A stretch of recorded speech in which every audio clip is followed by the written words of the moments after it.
কবরস্থানে যান তো, ওদিকে যান আপনারা, একটু যাবেন, একটু গেলে আখিরাতের কথাটা স্মরণ হবে।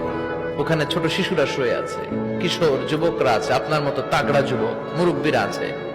এরা এই এলাকায় থাকতো, এরা আকাশ থেকে নেমে আসে না, এই এলাকার সন্তান আজ নাই। একটা সার্টেন পিরিয়ড শেষে আপনিও থাকবেন না। This is the nature of life, this is the circle of life. ছোট্ট শিশু হয়ে এসেছিলেন, শৈশব, কৈশোর, যৌবন, প্রৌঢ়ত্ব। আগে ছিলেন সিঙ্গেল, বিয়ে করে হয়ে গেলেন ডবল। এরপরে আল্লাহ আপনাকে একটা মেয়ে দিল, এরপরে মেয়েকে বিয়ে দিয়ে শ্বশুর হলেন, এরপরে ওই মেয়ের ঘরে সন্তান হতে নানা হলেন। আর কতদিন? অনেক দিন হলো তো, অনেক লম্বা সময় পেয়েছেন আপনি। Think about that. এবার যাওয়ার কথা ভাবেন, আখিরাতের সামানের কথা ভাবেন, ফিরে যেতে হবে। কি শক্তিশালী যুবক, বার্ধক্য চলে আসলে লাঠি ছাড়া চলতে পারে না।